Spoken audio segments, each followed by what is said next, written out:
人が神に似せてエヴァを作る。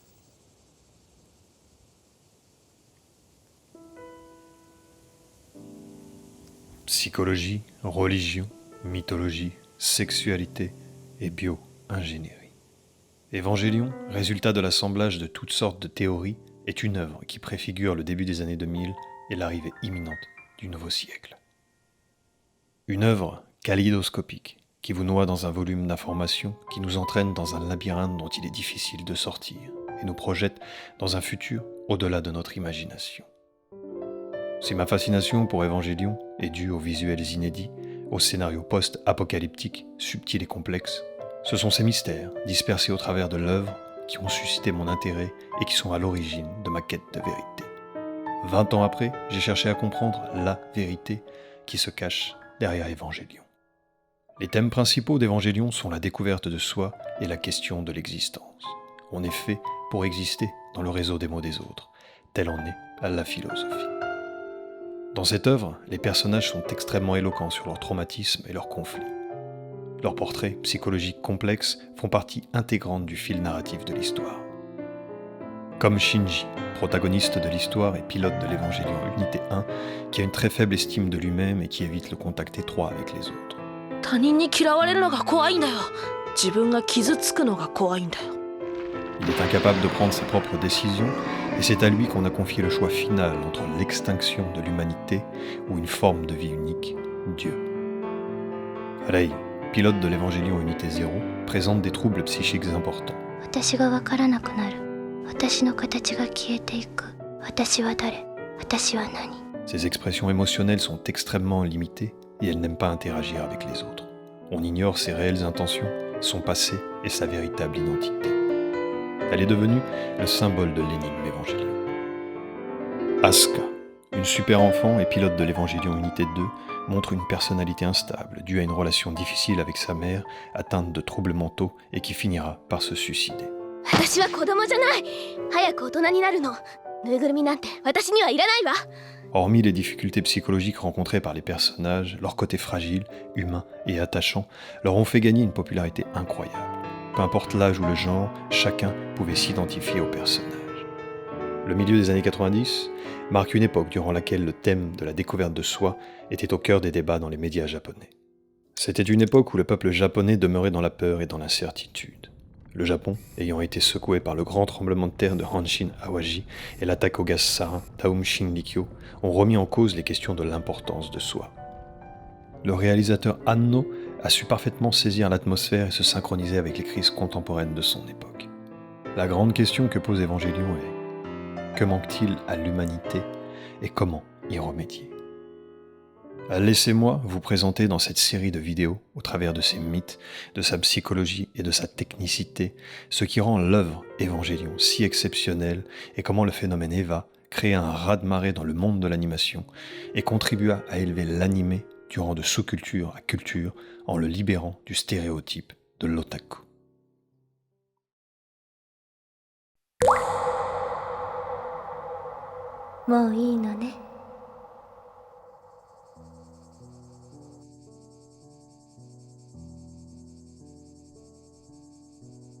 Une catastrophe a frappé l'humanité en l'an 2000.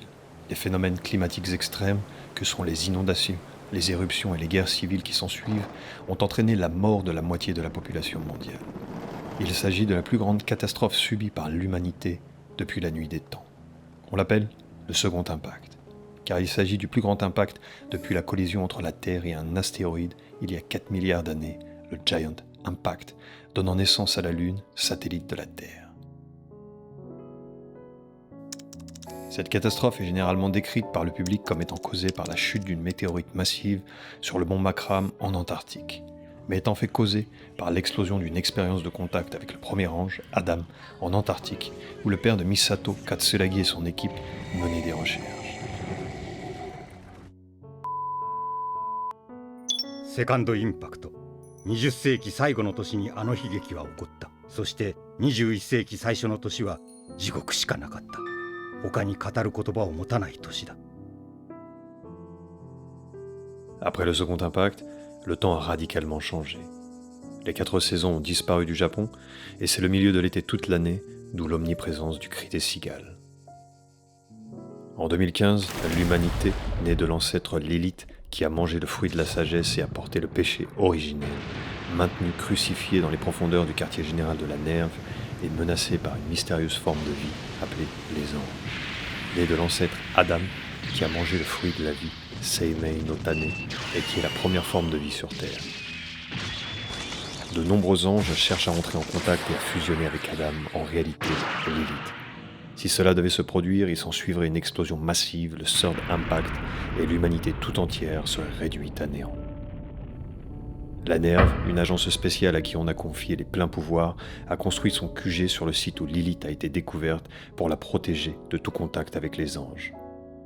Cependant, la Nerve et la Zélée, organisation secrète dont on pense qu'elle contrôle le monde en coulisses depuis la nuit des temps et qui est derrière la Nerve, prévoient chacun leur plan de complémentarité de l'homme qui a pour but d'amener l'humanité à un nouveau niveau d'évolution après l'éradication de tous les anges. Le conflit entre ces deux idéologies pousse vers deux scénarios possibles, unir ou détruire l'humanité, ce qui mènera à une confrontation et un conflit armé total des deux organisations.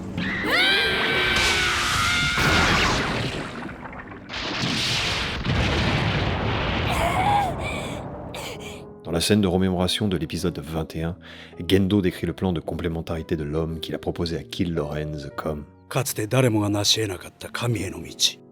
人類補完計画だよ。あれがエヴァの本当の姿。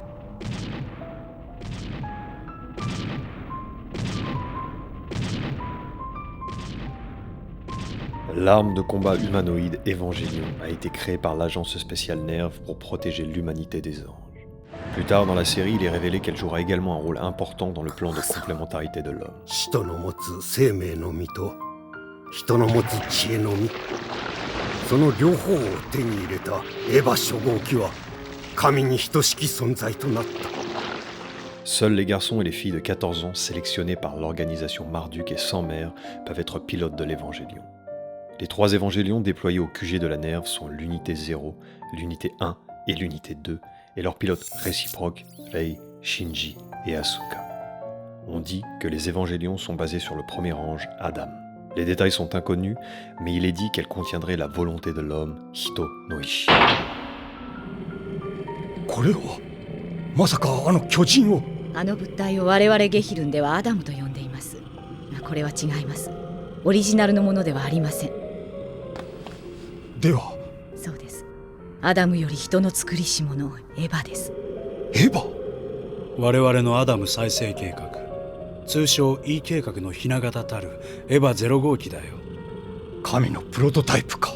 Le processus de développement de l'Evangélion, notamment la réalisation de sa technologie de connexion et de synchronisation neurale A10, reste un mystère. Cela est dû au fait que la plupart des documents pertinents ont été perdus pendant le second impact. Le pilotage de l'Evangélion s'effectue principalement par des connexions nerveuses crâniennes entre le pilote et l'Evangélion. La plus importante d'entre elles est le nerf A10, Eiten Shinke, responsable du taux de synchronisation Shinkro Ritsu. Il existe 4 rangées verticales de noyaux nerveux le long du milieu du tronc cérébral du cerveau humain. Le nerf A10 est distribué à partir du tronc cérébral via l'hypothalamus jusqu'au cortex d'association frontale du cortex cérébral. Il est associé aux fonctions cérébrales supérieures telles que la mémoire, la cognition et les performances motrices, ainsi qu'aux émotions telles que l'anxiété, la peur, le bonheur et le plaisir. Si l'Evangélion est étroitement lié à la mère de chaque pilote, alors il est logique qu'il se synchronise par la connexion du nerf A10. La synchronisation est un échange, une communion entre le pilote et l'Eva.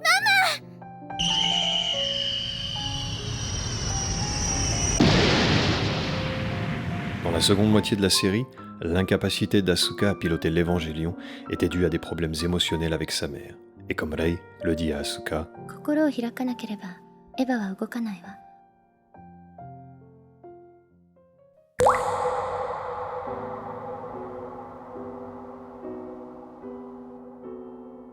Ikari Shinji n'a plus de mère. Sa mère, Yui, n'est pas revenue de l'expérience d'activation de l'Evangélion Unité 1.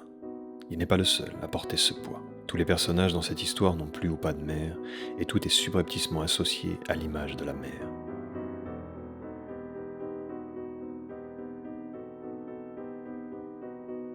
Ayanami, Rei, née de manipulation génétique, se révélera être la mère de l'humanité.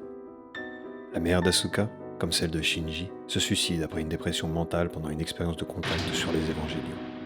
あの時ママが天井からぶら下がってたの。 La mère d'Akagi Ritsuko s'est également donné la mort peu après l'achèvement du bioordinateur mère de la Nerve, Maki. La vie et la mort de la mère de Katsuragi Misato sont inconnues. Elle ne s'est jamais présentée comme maternelle envers Misato et est absente en tant que personnage.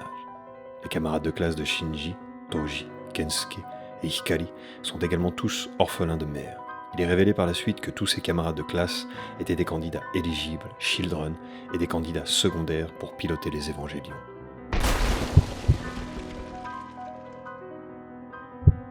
Dans cette histoire, la mère n'est que dans le souvenir et n'est pas réelle. Sa présence est soigneusement effacée. Et dans ce monde sans mère, tout est là pour prendre sa place. Le cockpit de l'Eva est rempli de LCL, un liquide qui sent le sang ressemblant à du liquide amniotique.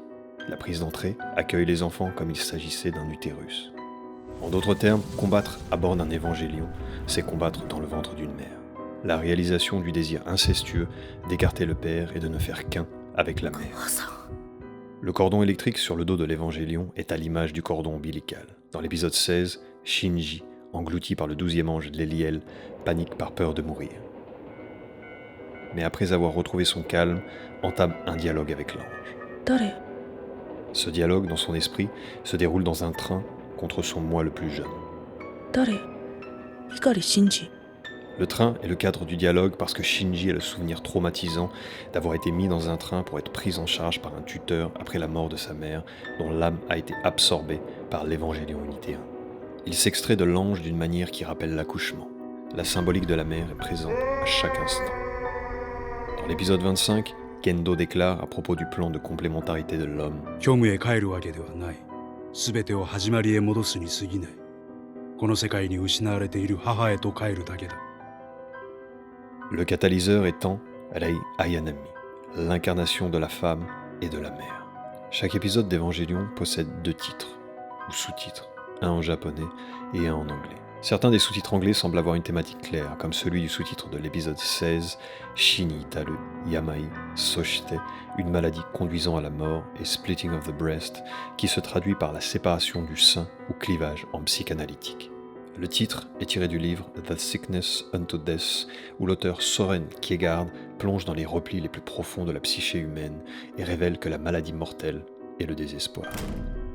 Le clivage chez le nourrisson est un processus psychologique et un mécanisme de défense par lequel un nourrisson divise le sein en bon sein et en mauvais sein pendant la période orale afin de soulager l'anxiété d'être rejeté par le sein. Le stade oral est le premier stade de développement de la théorie de Freud sur le développement de la libido.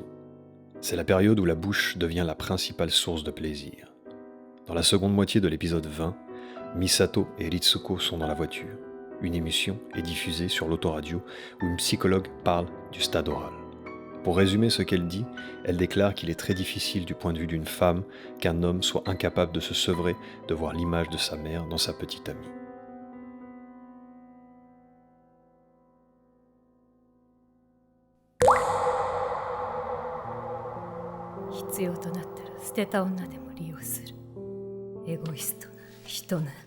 L'âme d'Ikari Yui, qui a été absorbée par l'Evangélion Unité 1 lors de l'expérience de contact, se trouve contenue dans le noyau de la première Eva.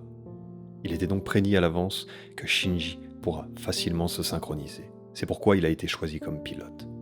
Asuka a été choisie pour les mêmes raisons. L'âme de sa mère, Kyoko, étant contenue elle aussi dans le noyau de l'unité 2. La pilote de l'unité 0, Rei Ayanami, est physiquement un clone d'Ikari Yui, et donc n'a aucune mère. La première rupture et rejet de l'Eva 0 se produit lors de l'expérience de lancement avec à son bord Rei, dont l'état d'esprit normalement calme était inhabituellement perturbé. L'Eva 0 rentre alors dans un état de panique intense, serre sa tête entre ses mains, prise d'une angoisse extrême, et frappe la salle de contrôle où se trouvaient Ritsuko et Gendo. La deuxième rupture s'est produite lors du test d'interchangeabilité avec la première Eva. Lors du test de démarrage avec Shinji à bord, l'Eva est soudainement devenue incontrôlable. À ce stade, Misato a estimé que l'Eva 0 avait tenté de tuer Rei. まさかレイを殺そうとしたの？ Mais Ritsuko eut l'intuition que c'était elle qu'elle voulait tuer. 0号機が殴りたかったのは私ね。間違いなく。 S'il y a une âme dans le noyau de l'unité 0, alors il est fort probable que cette âme nourrisse une hostilité envers Rei et Ritsuko, et a le but de nuire au moins à l'une d'entre elles.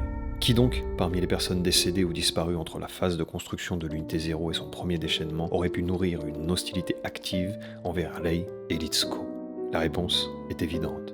Il s'agit de Naoko Akagi. Responsable du développement du système Magi, un bioordinateur utilisant l'ADN et la biologie moléculaire, avec un système d'exploitation de transplantation de personnalité dans lesquels ces schémas de pensée sont introduits pour prendre des décisions par consensus. Elle est la mère de Ritsuko. Elle était jalouse de la première Rei, qui était encore l'ombre de la femme de Gendo. この子、誰かに。ゆいさん。 L'a étranglée et tuée. あんたなんか死んでも代わりはいるのよ、レイ。私と同じね。 Puis elle se suicide en se jetant du haut du centre de commandement. Plus tard, la deuxième Rei, ressuscitée avec un nouveau corps de rechange, a dû faire face au destin absurde d'être obligée de se synchroniser avec l'âme de Naoko et se retrouve aux commandes de l'unité 0. Il est fort possible que la synchronisation avec l'âme de celle qui a tué son premier moi ait inconsciemment perturbé son esprit, ce qui a conduit au premier déchaînement de l'unité 0. Après la mort de Naoko, le talent scientifique de Ritsuko, comme sa mère, se retrouve exploité par Gendo en devenant sa maîtresse. La relation entre Gendo et Ritsuko en tant que maîtresse est mise à nu dans l'épisode 24. なぜダミーシステムを破壊した？ Dans la scène où Ritsuko est tenue responsable de la destruction du dummy-système, elle se déchaîne alors contre Gendo. ダミーではありません。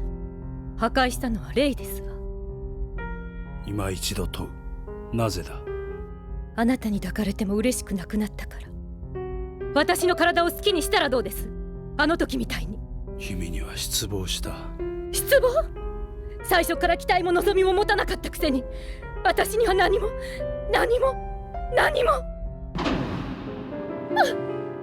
Les sentiments de Ritsuko pour Gendo sont à sens unique. Car pour Gendo, sa relation avec Ritsuko est une mise en scène sans lien émotionnel. C'est pour cette raison que Naoko a des sentiments hostiles envers sa fille. Malgré l'hostilité, elle a aussi de l'affection. Le reflet des sentiments mi-amour, mi-haine de Naoko s'incarne dans la figure de l'unité 0, agonisante et incontrôlable. Au plus profond du terminal Dogma, Ritsuko attend Gendo et Rei alors qu'ils s'approchent de Lilith. お待ちしておりましたわ。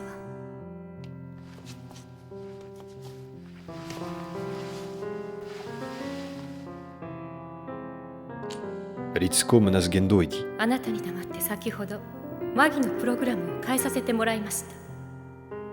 娘から最後の頼みを。母さん、一緒に死んでちょうだい。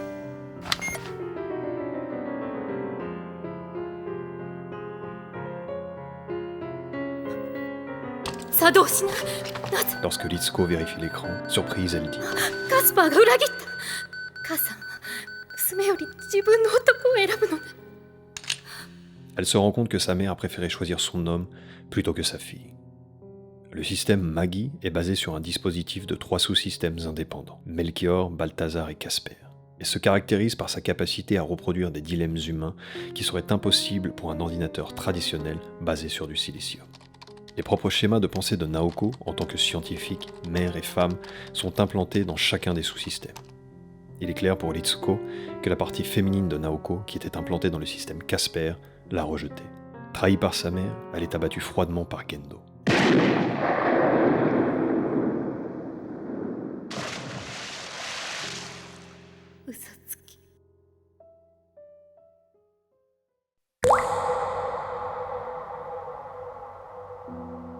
Rei.